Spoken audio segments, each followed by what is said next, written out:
All right, so you guys ready to do This Is 30 Halloween House? What do you mean Halloween House? What are you talking about? Hocus Halloween Pocus, House. dude. No, We agree Hocus on Pocus. Hocus We said Hocus Pocus. Starring Bette Halloween Midler House. and Sarah Jessica Yeah, Parker. no. Speed, I just wasted 2 Halloween House. Hocus Pocus. Hocus That's what they Pocus. say in the movie, but it's Halloween House. No, the movie is called What are Hocus you Pocus. talking about?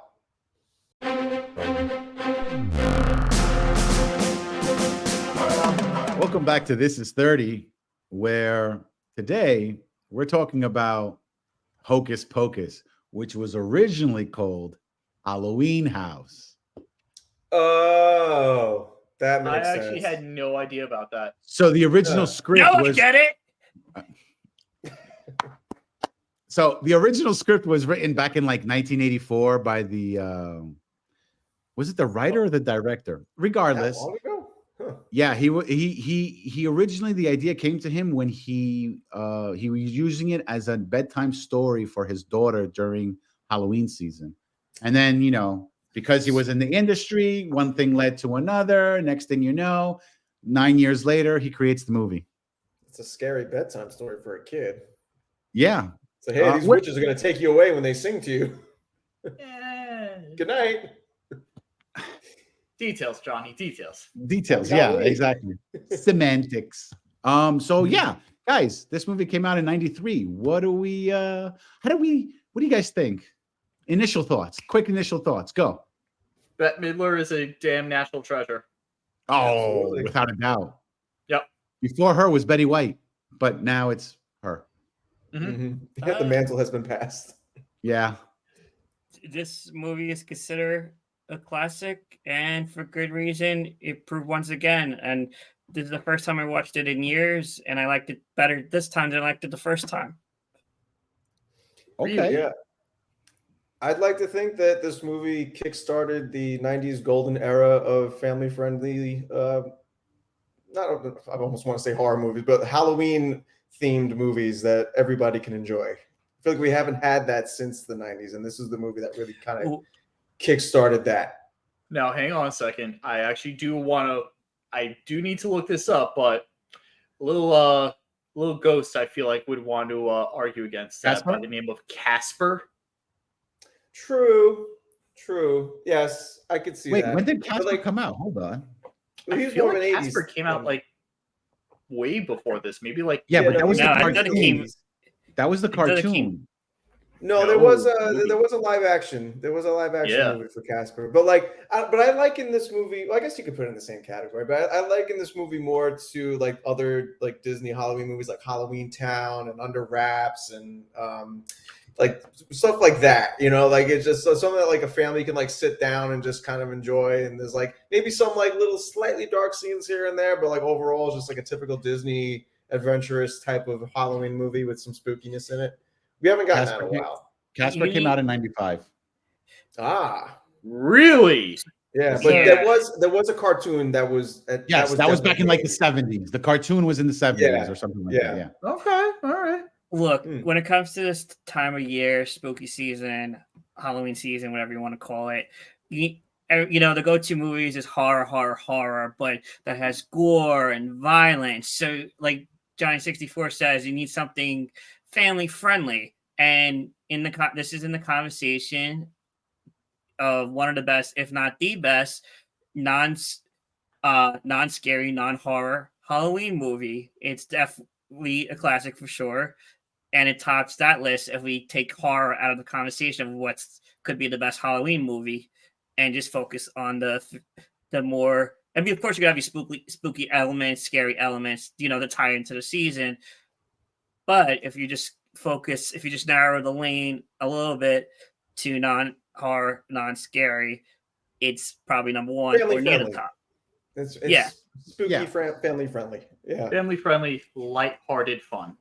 Like, you know what it does? Like movies like this do, between this and Halloween Town and whatnot. Like it takes spooky lore and like expands it into a movie. Like, oh, like like we all know like what witches are. Let's make a movie about witches and like.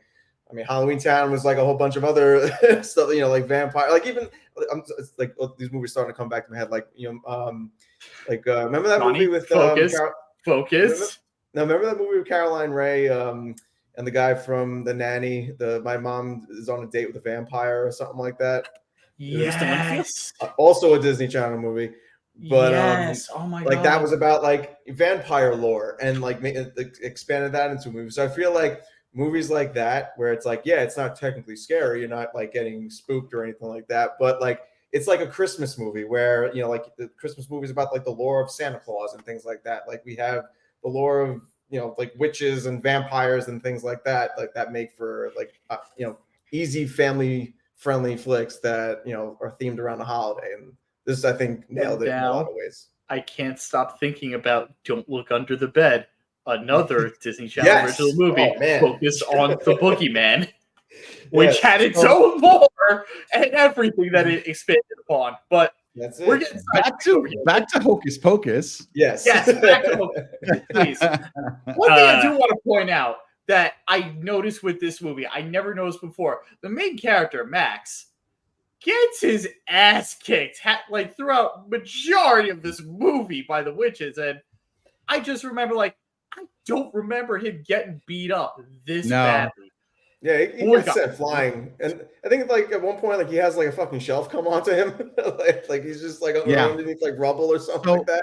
Another fun fact is the fact that when the director was trying to find the kid to play Max, originally it was supposed to be Leonardo DiCaprio. Interesting. Wow. And apparently he killed it at the audition, right? But he couldn't commit because of a schedule conflict. He couldn't commit because he was doing Tell me he was doing eating, what is it called? Eating Gilbert Grape? No. What's Eating Gilbert Grape? Really? Yeah, that was the movie he turned Hocus Pocus. He turned Hocus Pocus down for that movie. Interesting. Honestly, good decision. Yeah, good decision was made that day. Yeah, I can't picture him being in this movie. Yeah, I'm sure he did a great job auditioning, but I feel like this wasn't like his. But the fun fact, the best part about this is he didn't even audition yet for the other movie. Yeah. He auditioned for Hocus Pocus, but not for the other movie, and he wanted to do the other movie more than he wanted to do Hocus Pocus. Regardless, he got it done, and you know, we saw where his career went after that. And another fun fact, and Grim, you mentioned Bette Midler being the national treasure that she is. Wasn't it her that as soon as she saw the script, basically fast-tracked it? Like, as soon as she wanted to work with it and be attached to this project, Disney put the rocket ship on it to get this movie done, because you have one of the biggest, names in the history of entertainment, let's be honest. And she was a big name back then. She was a very big name. Wouldn't be surprised by that. Well, let's talk about the overall story of this movie, right? Like, the three witches that back in the 1600s or whatever, they're old and raggedy looking, and 1693, so almost 1700s. They're and I feel like a lot of witch movies start out like this, like. Thank you. No, but I feel like a lot of like witch related stuff starts like this, right? Like back in the the Salem era, like the witch burning era, like back in the 1600s, they conjure up this spell to make themselves like younger, and they but in order to keep themselves younger, they have to draw like the essence of kids, like they're young people, the youth, and so and then they get shut away for years and years, and then they come back in the then present day of 1993. And these kids come on. They didn't get shut away, technically, Johnny. They died. They straight up died. And they got hung. In a Disney movie, they got hung. Hey, if very specifically, literally, this is like epitome of Disney shenaniganry right here, because a very specific thing was said when a virgin lights a candle on All Hallows Eve will be resurrected. You know how lucky you have to be in order to get those three things to happen all at once on the same day? Yep. I don't even want to do That's the why math it on took that. 300 It hurts my brain years. already. That's why it took 300 years. It should have taken 3,000. I mean, they had Yeah, to It's gotten played the lucky. lotto afterwards. They could have gotten lucky with somebody about to get lucky on Halloween, and he's lighting a candle for mood lighting, and then, oh shit, where did these three women But that's hold the on. thing, though. I How never met them in often my do you life. have a character come in from California to move into Salem, where everyone in Salem is already like, oh, the Sanderson house? Absolutely not. I'm not. We're gonna go make out over here. Thanks. But wait, hold on. You're forgetting a key detail about this movie.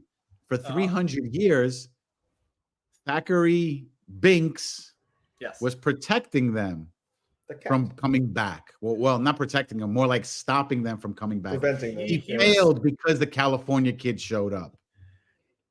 Again, though, when you have a black cat that's a guardian, and don't get me wrong, I love Zachary Banks as a character. I love that cat to death.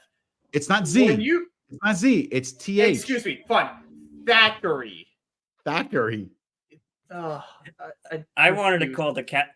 I wanted to call the cat Salem so badly, but I know Zachary Banks. It's Sabrina the Teenage Witch. I know. Fun fact, as far as that character, Sean Murray, Sean Murray, who's 15 years old at the time, would go on to be well known as McGee on NCIS. So when I saw him I totally forgot or didn't remember he was in this movie. So I was blown away, and he's totally a kid in this movie. And they didn't even use his voice; they used someone else's voice. They did, yeah. They used someone else's voice. Also, the dude who did Max from a Goofy movie. The entertainment of the typical 90s bullies. They look like a combination of Bulk and Skull from Power Rangers mixed with Roger Clocks from Doug. Yes. Listen, Yeah. I'm just saying, if I had someone try to intimidate me by saying, this is Ice, and he turns around and actually has the name Ice shaved into the back of his head, I would bully him for that forever. He thought I would be the nerd who's supposed to be getting bullied. Like, no, you are never. It was that like that early '90s like punk bully thing that back then was kind of badass, but nowadays let's all have the bucket hats. Yeah. Well, that was a thing back in the 90s, Joe. Yeah. So yeah. I know. Time. It was a different time. But the three. Let's talk about the 3 stars of the movie. The 3 witches. Say the 3 Stooges. Pancakes, I thought you were going to say that too, because in all honesty, they did give off 3 Stooges vibes. Yes, I wanted to bring that up because I was just going to say, since he brought that up, how close of the 3 Stooges are they? Like, it was literally watching Mo, Larry, and Curly. You had a witch barking. That's how close. That's what I'm saying. Yes, absolutely. I know it wasn't the funniest scene in the movie, but I just got a kick out of it when the witch Mary, like when they're all looking for a broom, and she comes out with a friggin' vacuum cleaner. That's what she used to fly. I know it's so Sarah simple. used the mop. Sarah used the mop. But a vacuum, I don't know. It was so simple, but great timing, and I just got such a kick out of it. And they kept that theme going in the sequel too, like where they were. I think one of them was riding a Roomba or something. Oh, God. So whatever was the current cleaning technology of the time, that's what they went. Dyson. I think it was a Dyson. Eventually, I'll watch Hocus Swifter. In 30 years, Grim. In 30 years. Bed Mendela with the legendary scene when they're at the dance and singing "I'm going to cast a spell on you." Graham, being the Disney fan that you are, you could have spent on this, but so epic how they did that. Yeah, it was. I felt like the humor was overall like that classic Disney mix of child-friendly stuff and maybe some adult stuff that would go over the child's head. But it was all in decent taste, I would say, for the most part. That scene was almost cut out of the movie. They originally may have wanted to take it out because they were thinking that there's no room for a musical score. You know what? I had that thought that like at some point I was like, this kind of, not that there was like a tone like clash, but I was just like, It just like came out of nowhere. It almost It felt out kind of of place. did, yeah. But it was their didn't way of casting fit. a spell, so I was like, okay, like it works. It was. I didn't want to say it was cringy, but like it just felt. It did feel a little out of place, and that does make sense. That they thought that. No, but Johnny, that's the thing. If a spell wasn't cast by the end of that song, then I would say like, no, this is not necessary. But because of that, right, they made it work. It's not that like it worked well for the story, but they figured out a way to like. They're like, guys, we have Bette Midler for this movie. We have to do this, and they literally just made it work around her, and it nailed it. Sarah Jessica Parker with her legendary scene, it's flying in the sky. She went on some well-known show later on. Might have been called Sex and the City or something like that. But this was peak Sarah Jessica Parker. Let's face it. This was peak Sarah Jessica Parker. Yes. I'm gonna say it right now.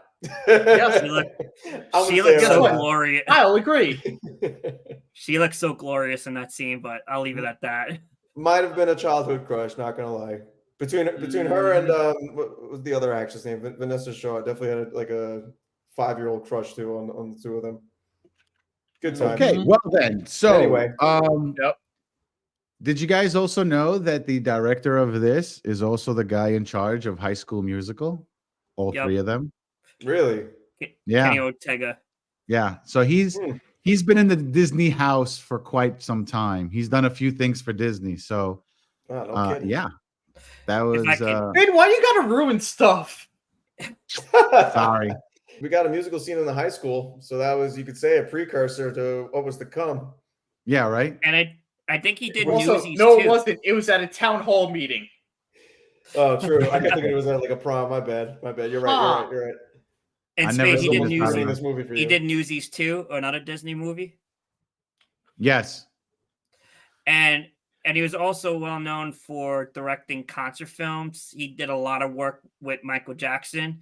Yes. He was the one that directed the footage for Michael Jackson's final live performances for This Is It before Michael Jackson passed away. So he, his portfolio expands like to the Disney movies, to a well-known music video and concert director. So he's legendary in his own right. Mm-hmm. Did Gilmore Girls too? And the This Is It Michael Jackson documentary. Yeah, that's what Pancakes was talking about. So yeah, okay, so let's go some numbers. You guys ready for this? It took them $28 million to make this film. Which I feel like it's a lot, but maybe a lot at the time. I think it's a lot for the time and for what the movie was actually, and also from my research, it seems like 3/4 of that budget was just for the actors. The rest of it went to the actual movie. I mean, I'm not gonna lie. Certain scenes where they were flying on their whatevers, they look kind of funky. They were flying really slow or awkwardly hovering in place, and you could just like almost imagine like the wiring holding them up. Yeah. But so I could see that. Here's the thing though too, because looking at Bink's CGI work, because every time we actually saw him talk, I noticed it was all CGI, and I'm looking at this and I'm like, yeah, this looks like 93 CGI. Yeah. Still a better CGI mouth than Henry Cavill in Justice League. Oh jeez, man. The for the box office, it didn't. I mean, it did great, but it didn't do anything, super spectacular. On its initial run, it did about $48 million, which isn't bad. But at the same time, though, it became more of a cult classic afterwards. Oh, absolutely. You can't say, what are you going to watch for Halloween without saying Hocus Pocus? Exactly. This movie. That's another thing for everything that we're saying about this too, because roughly three-quarters of us anyway, grew up with this movie. This counts like as a nostalgic movie, like for us. So to say that it is like a bad movie or anything, then you're just asking for the people to come in with the torches and the pitchforks. So this movie definitely has like a soft spot, especially for like the faults of this movie, because there are like certain things like the sisters interacting with like the modern like technology of the day at the time. I'll be honest, like the whole like interaction with the guy as the devil, Lord forgive me, I forget that actor's name. I was cringing the entire time. That was just like, nope, can't wait for this part to be done and over with. They call me master. Yeah. Oh my God. Do you know the legendary actress that was the cameo for his wife in that scene? His sister. That was his sister, not his wife? That's his sister. The one that played his wife is his actual sister. What's her name? Penny. That's Penny Marshall. Yeah. Penny Marshall. Okay. Yeah. So okay. I gotta take a moment to digest that scenario, but so yeah. What I'm trying to say though is that like there are definitely like this movie is nowhere near perfect. It's nostalgic, hits majority of us anyway for like that nice Halloween soft spot that a lot of movies do hit around this time. But at the same time, I feel like it can be forgiven. I feel like the good definitely outweighs the bad with this movie. And yeah, nah, it doesn't need to be perfect. It's a nice like holiday Halloween palate cleanser. You can just have it on your TV in the background, enjoy it while you watch it. It's not, you would be hurt to know that it wasn't airing during Halloween if it wasn't there. Absolutely, yes. Yeah, you would miss it if it wasn't there. Basically, I can't say that it's perfect, but it was close to it. I mean, you can't find. What are you going to fault it at? You're going to fault it at their budget being too low? You're going to fault it at what? That okay. If I had one criticism, I would say they had one too many virgin jokes. But yes, but that was the whole point. Yeah. They were trying to keep everything pure. And listen, at the time at Disney, at that time in Disney's in the House of Mouse, right? Everyone that was part of Disney was super religious. It was a big thing. Mm-hmm. Okay, so they had to keep it, not PG-13. They had to try and go as G as possible. So general audiences all the way with them back then, right? Absolutely, yeah. So that's why they did that. So, but at the same time, though, it's like when you're looking at it today, you're like, yeah, that's pretty funny, but I don't know if I was laughing back then about that stuff. Mm-hmm. If I could point out one more highlight, and I wish he had more scenes, Doug Jones as Billy Butcherson. Yeah, absolutely. Wholeheartedly agree. Like he was a scene stealer, and you thought the whole time he was working for the witches when he just wanted to curse him out in his own way. And when he got the stitches off his mouth, him looking like a Michael Jackson Thriller zombie. Yeah. Pancakes. I can attest to this. This is how every goth and emo tries to make friends outside of their circle. Okay. Just keep following them around until they eventually pick you up. And, okay. Well then, works for you guys. So guys, are we certified classic? What do we say? Classic. At the end of this movie, I'm calling the movie holds up for a nostalgic purpose, but you know what? I don't even care. I love this movie. I grew up with it. I find very few faults with it. I love it still to this day. Listen, like many other 90s movies, it's the power of the 90s millennial. They'll keep these movies alive for decades to come, and this is definitely one of those movies for sure. Definitely holds up. Definitely a certified classic. Watch it every Halloween. Definitely a classic. It's part of the pop culture of Halloween. It will always be part of Halloween. Holds up for sure. 2 thumbs up. Nice. Well, guys, gals, and everyone in between, these are our thoughts. Let us know what you guys think. Did you like it? Did you see the sequel? Did you like the sequel? Tell us how much more you like the original than the sequel, because listen, the original was better. Anyway, so on that note, don't forget to like, comment, subscribe. And with that said, guys, we're out. Roll credits. Roll credits.